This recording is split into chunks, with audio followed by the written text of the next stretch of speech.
여러분 안녕하십니까, 박상규입니다. 건군 75주년과 한미동맹 70주년을 맞은 국군의 날 행사가 첨단 무기 체계와 한미연합행진을 주축으로 10년 만에 화려하게 부활했습니다.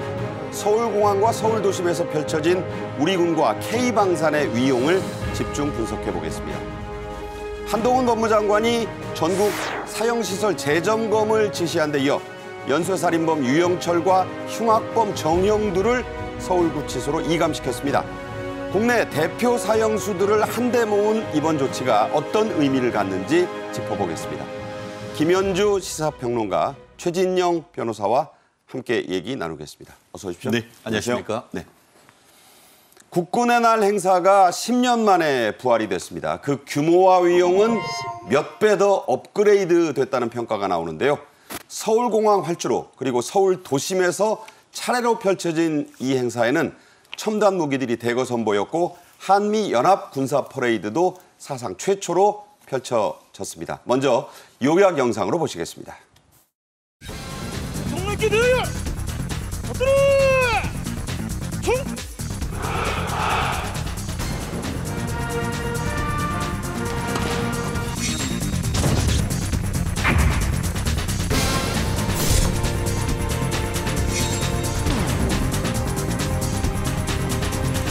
이번 행사는 지난 2003년 이후 10년 만에 대규모로 열리고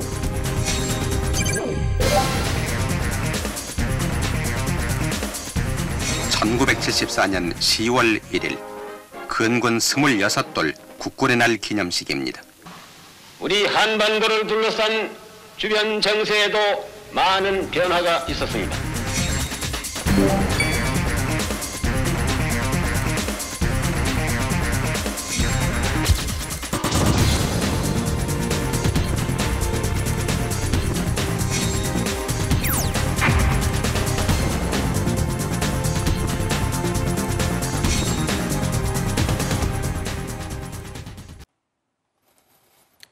윤석열 대통령은 오전 10시부터 서울공항에서 거행된 오전 행사에서 북한이 핵을 사용하면 한미동맹이 함께 북한 정권을 끝장내겠다고 했습니다. 직접 들어보겠습니다. 건국 제75주년 국군의 날을 진심으로 축하합니다. 대한민국 국군은 건군 이래 지난 75년 동안 자유민주주의 대한민국 수호의 최후 보루로서 국가방위의 막중한 책임을 지고 맡은 바 사명을 다해왔습니다. 북한이 핵을 사용할 경우 한미 동맹의 압도적 대응을 통해 북한 정권을 종식시킬 것입니다. 네, 윤 대통령이 지금까지 해온 표현에 연장선이긴 합니다만 최근 러시아와 북한의 무기거래 회담을 견제하는 매우 강력한 언급을 또 한데 의미가 남다르죠. 그렇습니다. 북러 정상회담이 있었지 않습니까? 그 유엔의 도미 그러니까 하기 전부터도 AP통신과의 인터뷰를 통해서도 이 북러 간의 일종의 거래라고 하는 것은 절대 있어서는 안 되는 것이며 국제사회가 일관되게 더 강한 압박을 해야 된다. 그런 의지를 강력히 이제 표명을 하지 않았습니까? 네. 우리가 미국의 한미동맹의 핵 우산 아래 있습니다만 그 이후에 지금 NCG라고 하죠. 핵협의그룹이 창설되고 이후에 한미일 삼각 공조를 통해서 사실상의 비대칭 전력을 실질적으로 보유하고 있다고 하는 북한에 강력하게 대응하겠다는 입장을 밝히고 또 더군다나 러시아 북한 간의 모종의 거래가 있다면 이에 대해서도 더욱 강력하게 응징할 수도 있다라는 것을 언급했다는 점에서 의미가 있다고 하겠습니다. 네. 자, 이에 앞서 윤 대통령은 이 궂은 날씨 속에서 열린 이 공식 기념식을 주재했고 3군의 사열을 직접 받았는데요. 그 장면도 현장 모습으로 보시겠습니다. 기념식장에 도착하신 대통령님께서 군 주요 지휘관들과 악수를 나누고 지금 계십니다. 비가 좀 내렸는데 저 활주로에서 열린 공식 기념식에서 지금 내려서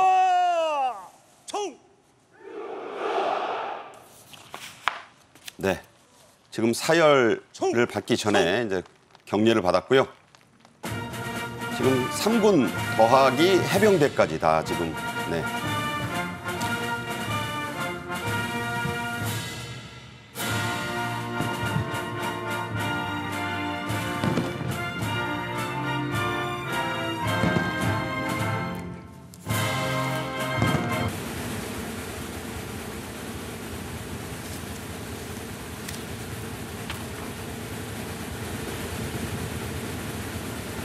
지금 대통령님께서 오늘 국방부 오전 장관의 안내로 10시부터 열병차에 시작이 됐죠? 네, 서울 오전 10시부터 있었던 지금 공군 참모총장이 사열을 떠나게 이종섭 국방장관이 옆에 타고 네. 지금 대통령을 가이드하고 있습니다. 자, 오늘 국군의 날 기념식의 주제 캐치프레이즈는요. 강한 국군, 튼튼한 안보, 힘에 의한 평화였습니다. 이 공식 기념식 각군 병력 6,700여 명이 참석했고 각종 첨단 무기, 장비 68종의 340여 대가 참여한다는데 이게 오전 오후로 나뉘어서 열려요? 그렇습니다. 또 장소도 그 서울공항을 중심으로 해서 또 도심 중심으로 해서 이렇게 이제 오전 오후로 나뉘어서 열리게 되는데 2013년 이후 10년 만에 근 10년 만에 열리는 행사라는 점에서도 또 의미를 찾을 수 있을 것 같습니다. 지금 내세운 캐치프레이즈가 보면은 힘에 의한 평화가 가능할 것이라는 얘기거든요. 이게 이제 국제 안보 이론으로 보자면은 말로써 선언으로서만 평화가 지켜지는 것이 아니다. 네. 반드시 그 힘을 보유해야만 튼튼한 안보가 이루어질 수 있다라는 현실주의 이론에 입각한 그런 원칙으로 보입니다. 그 각군의 병력 6,700여 명 이상이 참여하고 또 그간 우리 공개되지 않았던 첨단 무기라던가 장비 총 68종 340여 대가 일반 시민들께도 이제 선보이는 그런 기회가 될 것으로 보입니다. 네. 오전 10시에 이미 서울공항에서 저렇게 이제 기념식과 대통령, 군 통수권자인 대통령의 사열이 진행이 되었고 이후에 오후에는 시내 도심, 숭례문, 광화문 일대에서도 뭐 여러 퍼레이드를 보실 수 있을 것으로 생각이 됩니다. 네, 오늘 행사의 하이라이트 물론 공식 기념식에 대통령이 참석했고 그 발언 또 언급이 있지만 단연 10년 만에 서울 도심에서 화려하게 부활한 국군의 날의 시가 행진 이렇게 말할 수 있겠죠. 그렇습니다. 사실 저는 개인적으로 국방부 정책자문위원으로서 오늘 지금 그 저쪽에 있었어야 되는 사람입니다. 네, 그렇군요. 근데 오늘 방송 때문에 여기 왔는 게 좀 안타깝지만 네. 또 이렇게 같이 이제 방송을 통해서 오늘 국군의 날 행사를 볼 수 있어서 또 뿌듯하기도 한데요.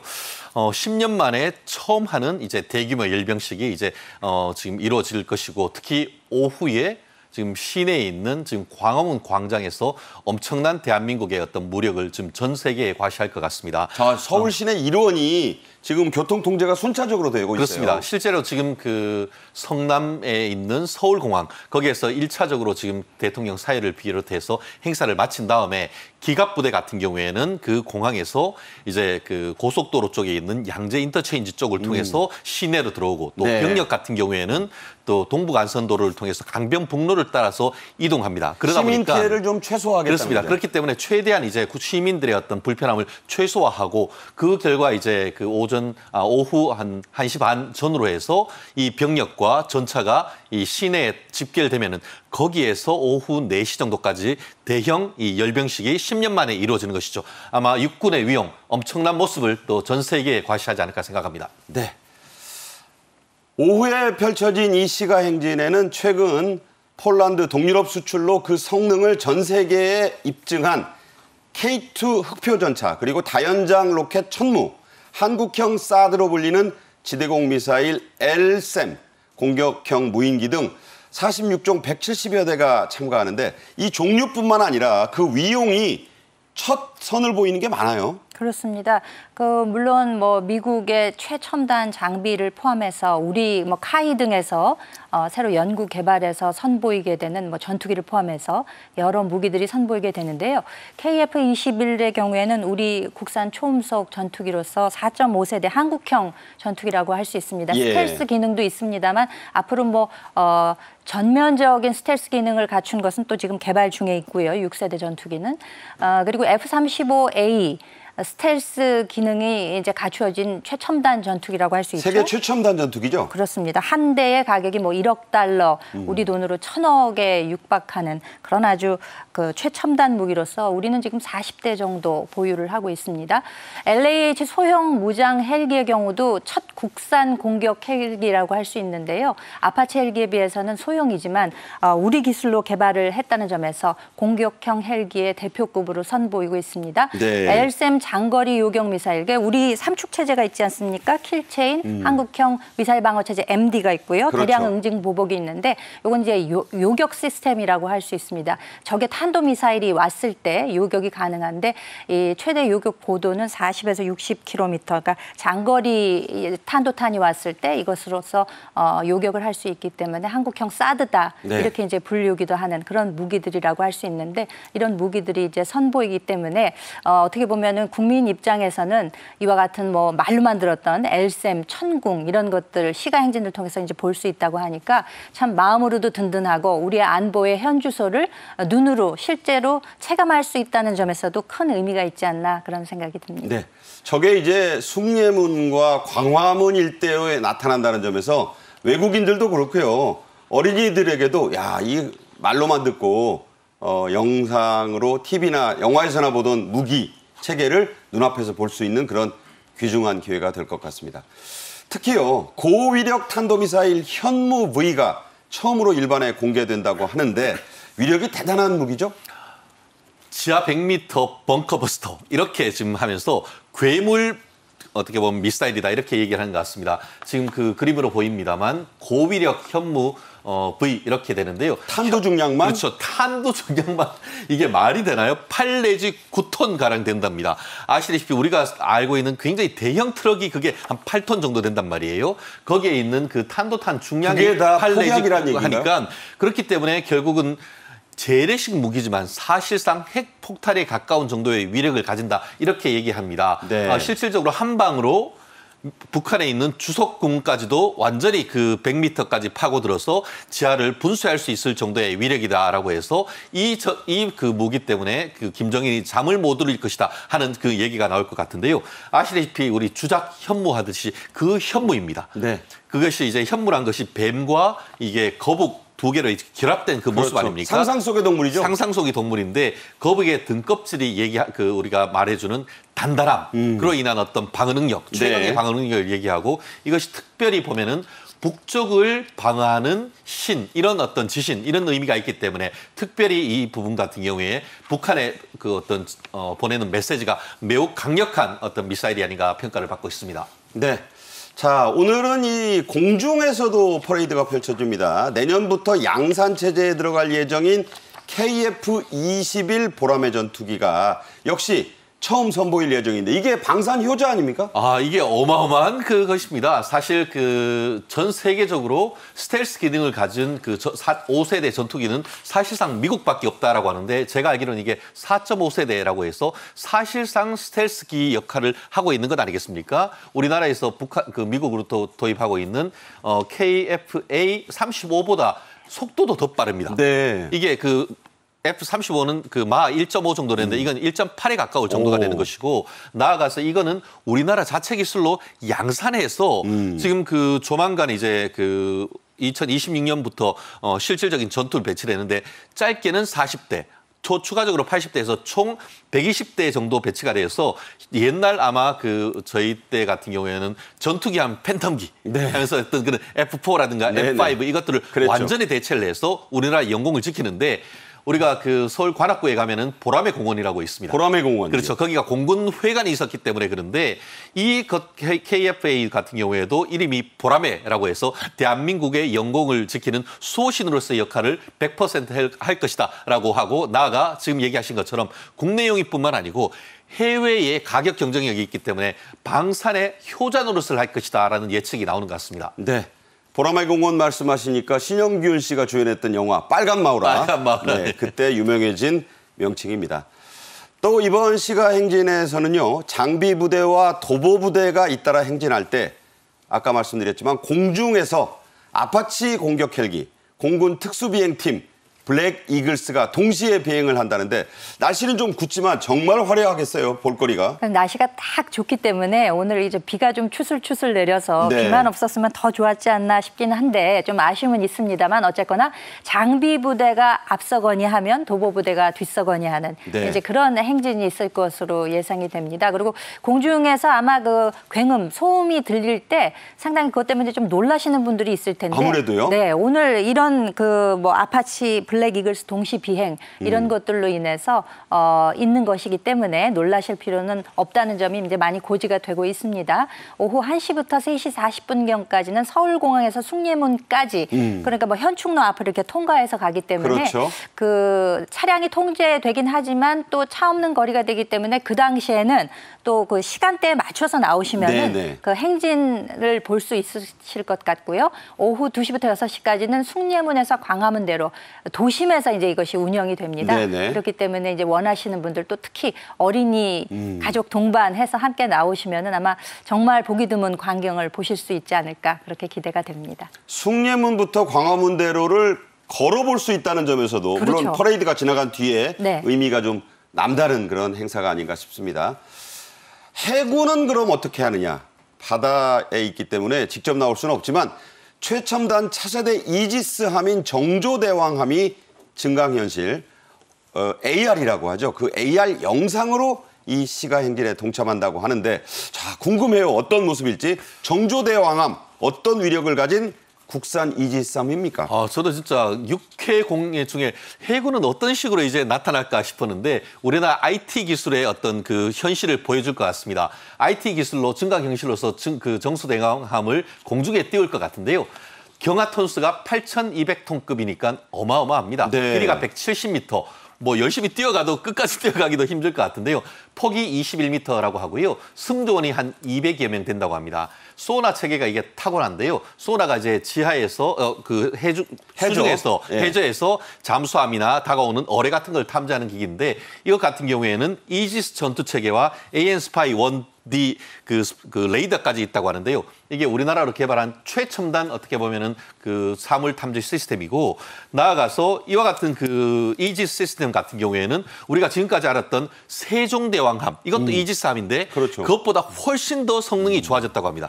그래서 지금 그 얘기하고 있는 정조대왕함의 함장님 같은 경우에는 이렇게 비유를 하더라고요. 네. 우리가 컴퓨터를 얘기했을 때 세종대왕함도 좋다. 그런데 그게 윈도우즈 7이라고 한다고 하면 네네. 이거는 윈도우 11 최신판이다라고 해서 기능이나 속도 면에서 탁월하다라고 얘기를 하고 있는 것 같은데요. 네. 말씀드린 것처럼 소나 체계 이게 어디에서 뭐가 날아오는지를 빨리 탐지해야 되는데 1,800km 떨어진 데서 동시에 1,800개의 어떤 그 목표물을 추적할 수 있다고 하는데 사실 상상이 잘 안 되는 거예요. 잘 생각해 보세요. 우리나라가 삼천리 아닙니까? 그럼 부산에서 저쪽 백두산까지가 3, 40, 1,200km란 말이에요. 그러면 우리나라 어디 있건 북한의 곳곳까지 동시에 1,800개의 목표를 추적할 수 있다는 거니까 엄청난 것이죠. 블라디보스토크나 알류산 열도까지도 내려다볼 수 있다고 그렇죠. 하니까. 결국 그 우리나라를 넘어서 사실상 동아시아의 전역을 동시에 추적할 수 있다는 능력을 가졌기 때문에 아마 그 바다를 지키는 정말 보라매를 넘어서 뭐라고 해야 될까요? 정말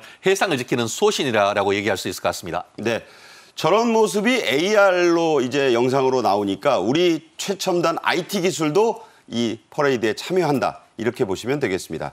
자, 우리의 육군, 해군, 공군 또 해병대 4천여 명의 시가 행진이 보무도 당당하게 펼쳐질 텐데 여기에 미 8군 에이스아미 전투부대원 300여 명이 참여한다고 합니다. 이것 자체가 미군이 남의 나라 그 군사 퍼레이드에 참여하는 것 자체가 역대 최초 아닙니까? 그러니까 이게 한미 동맹을 실질적으로 눈으로 확인할 수 있는 기회가 아닐까 싶어요. 뭐 사실 지난 정부 때 뭐 얘기를 해서 안 됐습니다만 네네. 뭐 컴퓨터 시뮬레이션으로 해서 뭐 컴퓨터 게임식으로 과연 이게 연합작전이 펼쳐질 수 있을까 하는 그런 우려들을 많이 하셨지 않습니까? 그랬죠. 네. 그런데 이제 지금 윤 정부 들어선 이후에 한미 동맹의 실질적인 그 강화 이런 것들을 확인할 수 있는 기회가 여럿 있었습니다. 있었습니다만 네. 실제로 우리 건군 75주년, 한미동맹 70년 역사에 있어서 함께 참여하는 시가행진은 지금 처음이라는 거예요. 그러니까요. 미 특전사가 약 300여 명 정도 참여를 하고 또 우리 6회 공군 또 해병대까지 네네. 합해서 4천여 명 정도가 함께 행진하는 것도 처음 있는 일이라고 해요. 그래서 네. 여러 가지 면에서 오늘 있게 되는 이런 군 행사가 군 행사의 의미를 넘어서서 우리 안보를 상징적으로 가시화해주는 그런 뭐 일종의 사건으로도 해석이 될 수 있을 것 같습니다. 네, 그 의미를 짚어주셨습니다. 이렇게. 지금의 50대, 60대가 어린 시절에게 저도 마찬가지입니다만 국군의 날 시가행진은 매우 큰 볼거리였죠. 그때 일을 생각하면 떠오르는 게 박정희 대통령 때 모습인데요. 그 시절로 잠시 되돌아가 보겠습니다. 1974년 10월 1일 근군 26돌 국군의 날 기념식입니다. 우리 한반도를 둘러싼 주변 정세에도 많은 변화가 있었습니다. 그러나 이와 같은 변천 속에서도 하나 변하지 않는 사실이 있습니다. 그것이 뭐냐? 북한 공산주의자들의 대남 적화 야욕입니다. 이것만은 하나도 변화한 것이 없습니다. 6.25 당시나 또는 6.25 전이나 또는 지금이나 하나도 변하지 않았다는 이 엄연한 사실을 우리는 분명히 알고 있어야 합니다. 네, 박정희 대통령의 이 사투리 발음 6.25라는 발음을 기억하시는 분들이 많을 줄로 압니다. 당시 서울 시민들 남대문 거리로 몰려나가 가족 단위로 이 시가행진 단체로 관람하지 않았습니까? 결국 그 퍼레이드를 하기 위해 좋은 장소가 남대문에서 지금은 이제 숭례문이지만요. 숭례문에서 네. 광화문 아니겠습니까? 저도 뭐 대구 촌놈이었습니다만 9시 뉴스나 이런 글을 보면은 그때 정말 많은 시민들이 연도에 나와서 대한민국의 어떻게 보면 군사 장비를 이렇게 보면서 이거 참 즐겼던 것 같고 특히 10월 달 같은 경우에는 좋은 어떻게 보면 나들이 하기 좋은 때 아닙니까? 그렇죠. 그리고 또 그때만 해도 뭐 그렇게 볼거리가 많지 않은 그런 시절이어서 실제 방송에서도 볼거리가 많지 않은 시절에 그 주민들에게 좋은 볼거리를 제공했다. 그런 뉴스가 있을 정도였었는데 네. 격세지감합니다. 저 때 같은 경우에도 보면은 26주년 기념이라고 했는데 지금이 이제 건군 75주년 거의 50년 지난 이 시점에 그때의 어떤 그 대한민국 국군의 어떤 화력과 지금의 화력을 한번 비교해 보는 것도 한 가지 중요한 어떤 그 뷰 포인트가 아닐까 생각을 합니다. 저렇게 다 태극기 들고 나왔고요. 그때 서울시청이나 지금의 모습, 그 모습 자체는 똑같습니다. 자, 일사불란한 군사행진 하면 세계 최고로 꼽히는 게 바로 북한의 열병식인데요. 여러 번 있었죠. 한번 보겠습니다. 뜻깊은 종축의 이 시각에다 네, 9월 9일에 있었던 북한의 이른바 공화국 창건 75돌 경축. 그때는 이제 민방위 무력 열병식이라고 해서 명성샘물 차도 나오고 트랙터도 나오고 했던 그 당시 모습인데 야간에 저 드론 쇼를 했고요. 75라는 숫자를 새겼습니다.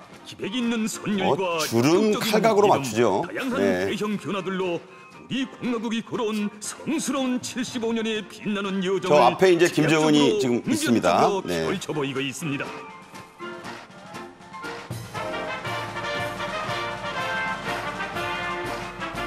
지금 활달한 대형 변화로 새겨지는 숫자는 성스러운 국호의 인민이라는 부름을 정의 새기어 그 탄생부터가 위대했던 건국의 첫 기술에 대한 감이 깊은 추억을 불러주고 있습니다.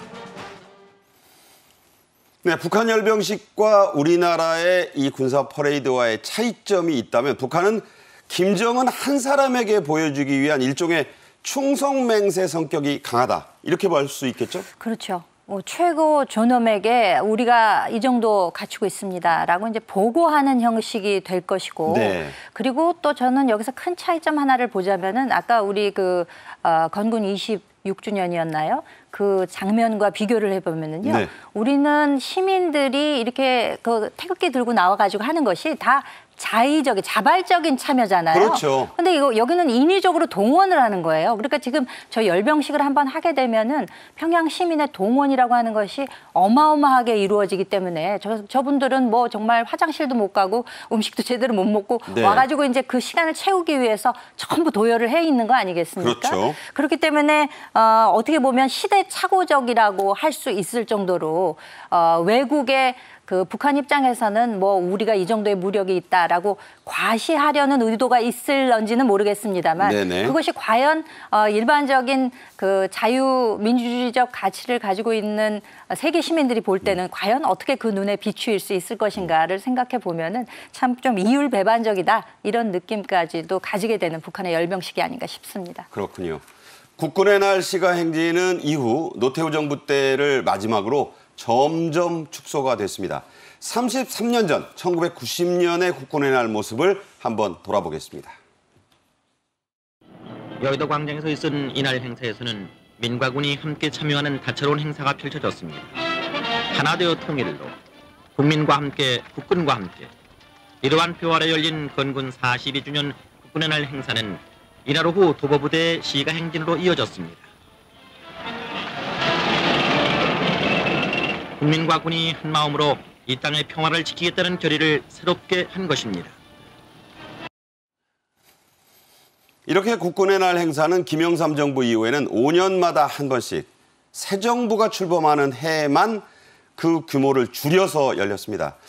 안타까운 건요. 매우 중요했던 건군 60주년인 2008년 국군의 날은 숭례문 대화제가 일어났습니다. 그래서 이 행사가 난데없이 서울 강남의 테헤란로에서 열린 적이 있었죠? 그렇죠. 뭐 많은 분들이 기억하시겠습니다만 그 방화로 인해서 이제 숭례문에 화재가 나지 않았습니까? 그러니까 그 소실이 됐으니까 그걸 중심으로 해가지고 시가행진을 할 수가 없었던 지금 탓에 테헤란로에서 열린 모습이에요. 네, 테헤란로에 당시에 삼성역, 선릉역, 역삼역 구간에서 저렇게 이제 시가행진이 소규모로 이루어지기도 했었습니다. 그 원래는 그 종합운동장에서 기념식을 하고 거기서부터 이제 출발해가지고 테헤란로 일대로 해서 비교적 규모가 좀 축소된 상태에서 그래도 시가행진이 진행되기도 했던 기억이 있습니다. 네, 화려하게 부활된 국군의 날, 그 의미는 단순히 어떤 형식에만 있는 것이 아니라 우리의 국방력과 국군의 아이덴티티가 살아났다, 이런 의미를 부여할 수 있다고 저는 생각을 합니다. 자, 다음 주제로 넘어가죠. 한동훈 법무장관이 사형제도 부활을 향한 2단 기여를 넣은 게 아니냐는 분석이 나오고 있습니다.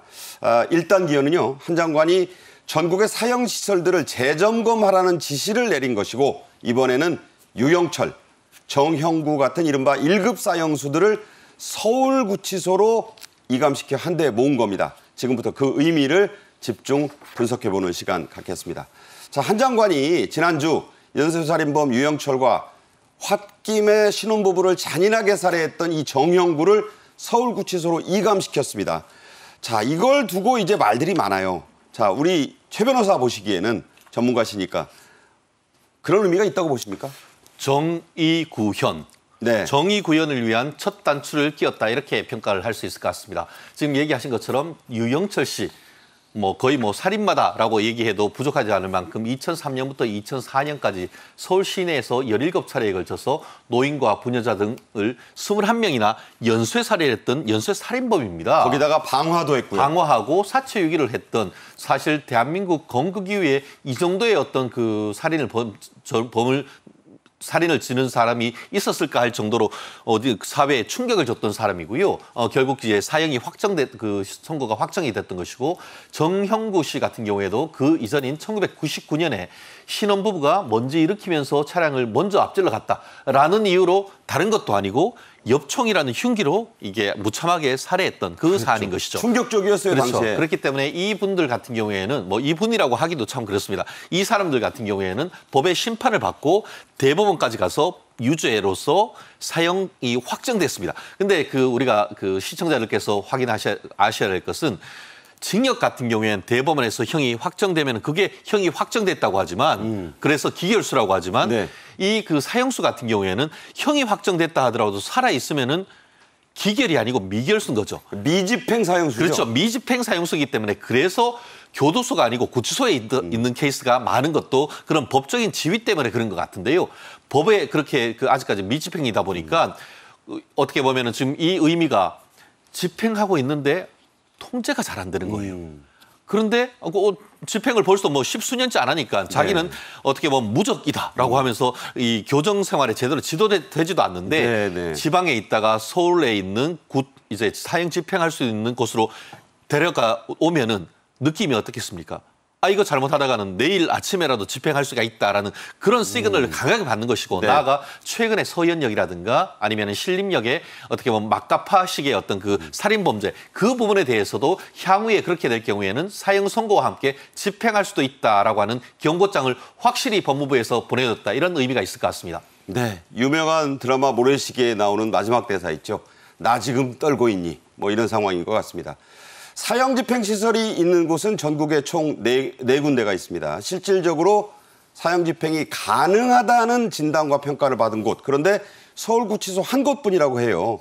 자, 이렇게 되다 보니까 서울구치소로 1급 사형수를 모은 거 간단한 의미가 아니라고 봐야겠죠? 그렇게 해석이 될 것 같습니다. 한동훈 법무부 장관이 1차로 그 사형 집행 시설을 보유한 구치소 지금 지도상에 보고 계십니다만 서울구치소, 대전교도소, 대구교도소, 부산구치소 이렇게 사형 집행 시설이 있는 곳에 이 시설을 점검하라라는 지시를 내렸죠. 네. 그러니까 이후에 이 교정기관 전국에 있는 가운데 4군데 서울, 대전, 대구, 부산 이곳에 대한 실질적 점검이 이루어졌다고 합니다. 그런데 그 점검을 하고 보니 실제 사용이 가능한 곳은 서울구치소뿐이라는 이런 결론에 이르게 된 거죠.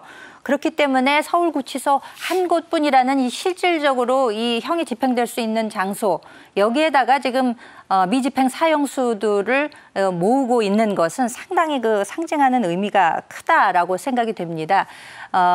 방금 전에도 잠깐 설명을 해 주셨다시피 최근 들어서 아주 그 흉포화된 범죄들이 많지 않았습니까? 그렇죠. 신림역, 서현역 사건도 그렇고 또 신림동에서 일어난 성폭행 사건, 살인 사건도 그렇고 이와 같은 그 묻지마 범죄, 뭐 요즘에는 이상동기 범죄라고 이제 용어를 바꾸기는 했습니다만 아무 죄가 없는 일반 시민들 불특정 다수를 상대로 한 이러한 아주 흉포화된 범죄에 대해서 이제 경종을 울린다는 차원도 있는 것이죠. 실제로 우리나라가 사형이 실질적 폐지 국가이다 보니 사형을 그 선고받은 그 미집행 그 사형수들조차도 아주 그 행형에 있어서 굉장히 태도가 좋지 않고 이런 면이 있기 때문에 사회적인 경각심뿐만 아니라 그 사형수들에게도 일종의 경종을 울린다는 차원에서 이와 같은 경각심을 강화하기 위한 조치가 이루어진 것이 아닌가 그렇게 생각이 됩니다. 네, 그렇군요. 이에 앞서 한동훈 장관은 지난 8월 30일에 1단계 조치를 취한 바 있습니다. 당시 발언 직접 들어보겠습니다. 오랫동안 사형이 집행되지 않다 보니까 법집행 시설이 폐허처럼 방치되고 일부 사형 확정자들이 교도관을 폭행하는 등 수용 행태가 문란하다는 지적들이 있어 왔습니다. 사형이 법에 있고 정부는 사형제 존치를 주장하고 있지 않습니까? 그렇다면 그 시설을 유지하고 그리고 사형 확정자들의 수용 행태를 국민들께서 납득하실 수 있을 정도로 질서 있게 유지하는 것은 법무부의 임무입니다. 네, 이번 유영철 정형구의 서울구치소 이감이 한 장관의 직접 지시로 이루어졌다는데 의미가 있죠?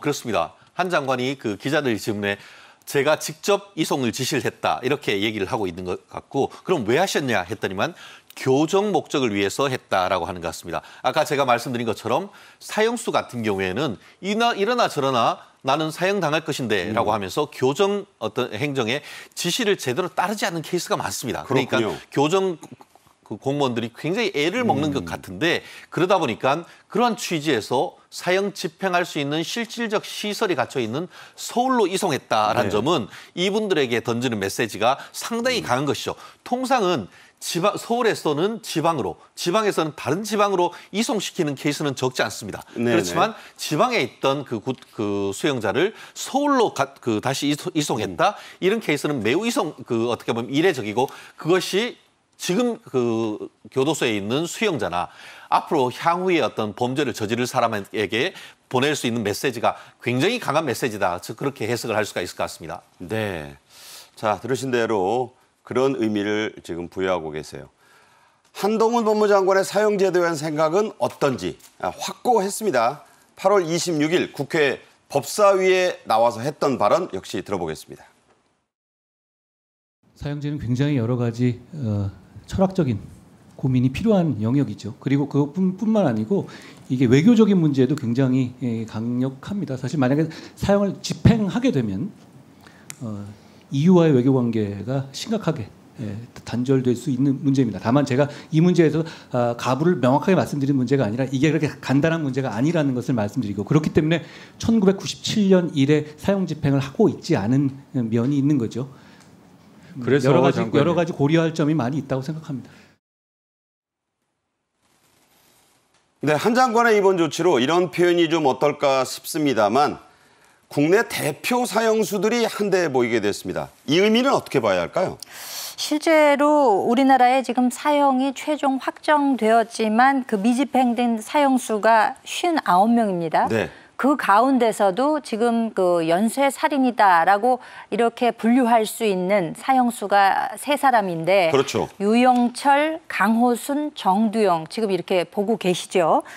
정말 인면수심이라는 말이 절로 떠오르게 되는 이런 범죄자들, 이런 경우에는 정말 이 사형이 집행되어야 정의가 실현되는 것이 아니냐라는 어떤 국민적인 그 법감정이라고 할까요? 이런 게 이제 분명히 존재하기 때문에 서울고치서에 이 3사람을 불러 모았다고 하는 것은 언제든지 집행이 가능하다라는 사인을 줄 수 있는 것이기 때문에 네네. 실제 일반 국민들 입장에서도 그렇고 또 요즘에 이렇게 뭐 범죄 예고를 하는 사람들 모범범죄 심리에서 하는 사람들도 많지 않습니까? 그런 사람들에게도 이제 경각심을 줄 뿐더러 실제 저 대상자인 저 3사람에게도 이 사형이 언제든 집행될 수 있겠구나라는 생각을 할 수 있도록 한다는 점에서 법무부가 이런 조치를 취한 것이 아닌가라는 생각이 듭니다. 네. 자, 돌아보기도 사실 끔찍합니다만 피해자분들에게는 또 트라우마가 여전히 남아있는 그런 상처이긴 합니다만 이들이 과연 어떤 흉악한 짓을 저질렀는지 다시 한번 토봐보는 시간을 갖겠습니다. 최진영 변호사님께서 한번 요약해 주시죠. 네, 참 얼굴을 보기도 참 민망한데요. 지금 유영철 사진입니다. 유영철 같은 경우에는 2003년부터 2004년까지 부유층 노인이나 출장 마사지를 온 부녀를 비롯해서 21명 사망을 했고 참 뭐라고 표현하기도 그렇네요. 사체 일부를 먹었다라고 하고 살아 있었다고 하면은 100명도 더 살해할 것이다라는 얘기를 법정에서 했단 말이에요. 네네. 그리고 2005년에 사형이 확정된 사람입니다. 네, 이어서 이제 강호순의 경우는요. 네. 뭐 또 이것도 뭐 대단했어요. 네, 2005년. 강호순 씨 같은 경우에는 2005년, 2008년 그 무렵이었기 때문에 국민들의 어떤 보면은 충격이 컸었는데요. 아내와 장모를 포함해서 10여 명에 대해서 이제 살해를 했고 장모 집에 대해서 보험금을 목적으로 해서 집에 방화를 한 다음에 살해했던 사건인데요. 결국 이 케이스 같은 경우에는 쾌락형 살인마다라고 해서 사람을 살해하는 것을 통해서 굉장히 쾌감을 느꼈다라는 그런 얘기에서 2009년에 사형이 확정됐던 사람입니다. 그리고 이제 정두영이 있죠. 네, 정두영 씨 같은 경우에는 1998년부터 2000년까지 노인과 부녀자 9명을 살해하고 10여 명에게 중경상을 입혔는데요. 그것도 이제 부산, 경남, 대전 어떻게 보면은 그 한반도 남부 지역에서 엄청난 범죄를 저질렀고 강도 살인 등 23건의 범죄를 저질렀다고 합니다. 그러면서 이제 수사하는 과정에서 내 안에 악마가 있었던 모양이다라는 얘기를 했다라는 것으로 악명이 높았던 사람입니다. 네, 참 돌아보기에도 끔찍한 이런 흉악범들의 범행이었습니다. 한동훈 장관의 이번 이감 조치를 놓고 법조계에서는요. 사형제도에 대한 경고등이 하나 더 들어왔다. 그런 진단들 내놓고도 있습니다. 자, 이런 점에서 이번 사건이 사건이란 표현은 좀 그렇지만 한 장관의 2단계 조치가 갖는 의미가 일종의 시그널이라는 얘기 나와요. 그렇죠. 이 법조계에서는 이제 이런 분석을 하고 있죠. 사형 집행이 정말 언제든지 가능할 수 있다라는 신호로 이제 해석이 된다는 것이고, 법무부에서는 또 이것을 이제 교정 행정상 필요한 조치이기 때문에 하는 것이다라는 설명을 내놓고는 있습니다만, 한동훈 장관이 직접 그 시설을 점검하라 하고 난 이후에 실제 사형수를 서울구치소로 이감을 했다는 것. 네. 더군다나 이 서울구치소에서만 지금 실질적으로 사형 집행이 가능하다는 점을 생각해 본다면은 실질적으로 언제든지 사형 집행이 가능하다.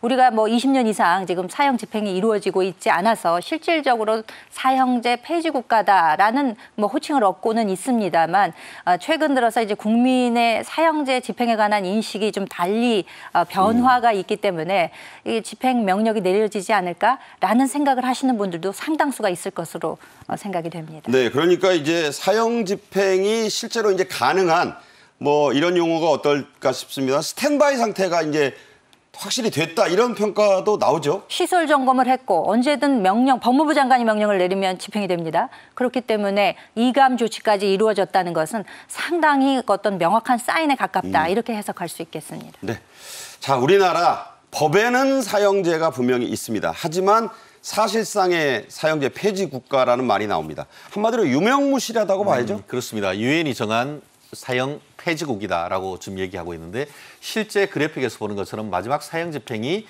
김영삼 대통령 때인 1997년 12월 30일이었습니다. 그러면서 마지막으로 사형이 확정 판결이 된 것이 또 2016년 임도빈 그 사형수였는데요.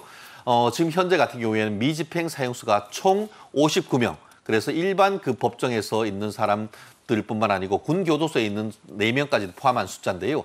지금 현재로서는 그 최장기 미집행 수 같은 경우에는 1993년에 확정을 받았으니까 거의 30년 가까이 지금 교도소에서 있는 미집행 장기수가 있다라고 하는 그런 통계인 것 같습니다. 네. 자, 사형제 존폐 논란은 계속 뜨거운 이슈입니다. 최근의 여론조사 결과를 보면요.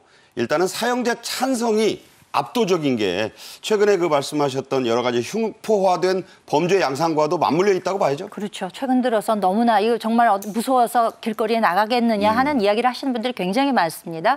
이상 동기 범죄라고 해서 정말 일면식도 없는 사람들에 대해서 목숨을 앗아가는 이런 범죄들이 횡행하다 보니까 국민의 법감정이라고 하는 것이 이 피해자의 인권이 중요한 것이 제일 중요한 것이 아니냐. 네. 왜 여기서 가해자의 생명권까지 보호를 해줘야 되느냐라는 이야기가 나오는 것이죠. 하지만 또 그에 비해서 사형제 폐지를 하게 되는 것이 이제 전 세계적인 이런 흐름이라는 것이 있는데 그에 역행하는 것이다 보니까 좀 집행을 하는 것이 어떨까 하는 의견을 또 주시는 분들도 있습니다. 현재 사형제도에 관해서는 이 집행하는 것을 존치하는 것을 10명 중 9명이 찬성하는 상황이고, 또 그에 비해서 이제 가석방이 없도록 하는 종신형, 이게 이제 필요하다면 신설되는 것이 필요하지 않느냐라는 논의도 있는 실정입니다. 네, 경제적인 면도 한번 짚어보겠습니다. 이걸 뭐 경제라고 얘기할 것까지는 없는데 비용 면이죠. 사형제 부활의 근저에는 국가 비용, 예산, 세금 문제도 깔려 있습니다. 사형수를 1년 수용하는 그 비용이 구급 공무원 연봉보다 더 많다고요? 지금 말씀하신 것처럼 법경제학이라는 실질적인 학문이 있습니다. 그 법경제학 측면에서 분석을 했을 때에 사형수를 먹여 살리고 하는데 드는 비용이 1년에 약 3천만 원 정도 든다고 합니다. 그런데 열심히 공부해서 공무원 구급 1호봉이 되면은 그때 연봉이 2,831만 원 정도 되니까 사형수를 먹여 살리는 비용이 1년 하급 공무원, 초급 공무원보다 200만 원 정도 더 든다. 한마디로 국민이 열심히 일해서 세금을 내놨더니만 그 세금으로 사형수를 먹여 살리는 것이 아닌가 하는 비판에서 자유롭기 어려운 상황인 것 같은데요. 특히 지금 아까 30년째 지금 수감을 하다 보니까 고령화되고 노인화되면 어떻게 되겠습니까? 그러면 이제 병원에 보내가지고 치료도 해줘야 하는 것이죠. 그러니까요. 결국 독방에서 특별하게 대우를 해주고 치료까지 하면서 이른바 국립병원에서 이게 사형수를 먹여 살려야 되느냐 이 비판이 있어서 앞으로 물론 뭐 본질적으로 봤을 때에 한 명의 생명은 우주보다 무거운 건 맞지만 우리가 그 수많은 사람을 희생시킨 사람을 계속 이런 식으로 이제 어떤 행령을 해야 되는지에 대해서는 비판이 있어서 이 부분에 대한 사회적 논의가 아주 절실한 상황인 것 같습니다. 9급 공무원 1년차 연봉이 한 2,831만 원 된다는데 사형수 한 명을 뭐 이런 표현이 좀 어떨지 모르겠지만 먹여 살리는 비용이 3천만 원 가까이 나온다는 점에 물론 이제 오심의 여지가 있기 때문에 사형제 존치는 하잖아요. 과연 국가가 이 돈을 계속 부담해야 되느냐 이 얘기 나오잖아요, 분명히. 그렇습니다. 결국 이제 오심의 논란이 있고 실질적으로 이제 뭐 그런 부분도 있습니다만 오심이란 것은 보통 정치범에 있는 케이스가 상당히 많죠. 근데 1심, 2심, 3심을 통해 가지고 어떤 사실관계를 계속 개선을 해 나가기 때문에 오심의 확률은 현실적으로는 아주 낮다라고 보는 것이 맞겠죠. 하지만 이제 그 말씀드린 것처럼 어떤 외교 관계라든가 이런 부분을 고려해야 한다는 점은 있지만 여전히 이 부분은 대한민국의 주권적 상황이기 때문에 우리나라 법 감정에 맞는 결정이 필요한 것이 아닌가 생각합니다. 네, 본인이 이 검사 출신인 홍준표 대구시장이 이번 한 장관의 서울구치소 이감 조치에 대해서 SNS에 글을 올렸습니다. 사형제 집행을 촉구하는 글인데 어떻게 보셨어요? 그러니까 이제 홍준표 대구시장은 지금 지자체 장이잖아요. 그렇지만 이제 정치인이기 때문에 또 본인이 검사 출신이기도 하고 이 이슈가 상당히 국민들에게 좀 소구되는 바가 있기 때문에 이 이슈에 대해서 이제 한마디 하신 것으로 보입니다. 나름대로는 정치적 의미가 있는 발언이 아닌가라는 생각이 들기는 합니다만 실질적으로 이 연쇄살인범 같은 경우에는 사형을 집행하는 것이 정의가 아니겠느냐. 그 일종의 뭐 법무부 장관으로서 이 집행을 미룬다는 것은 직무유기가 될 소지도 있다라는 지적을 하면서 실질적으로 이감이 이루어진 만큼 사형의 집행 가능성에 대해서 좀 촉구하는 그런 메시지를 준 것으로 해석이 가능하겠습니다. 네, 한동훈 장관이 어떻게 하는지 좀 지켜보자. 또 여기에 대해서 많은 댓글이 달리기도 했습니다. 김현주 시사평론가, 최진영 변호사와 함께 말씀 나눴습니다. 고맙습니다. 감사합니다. 정책엔 이슈가 준비한 오늘의 소식은 여기까지입니다. 오늘도 시청해 주신 여러분 감사합니다.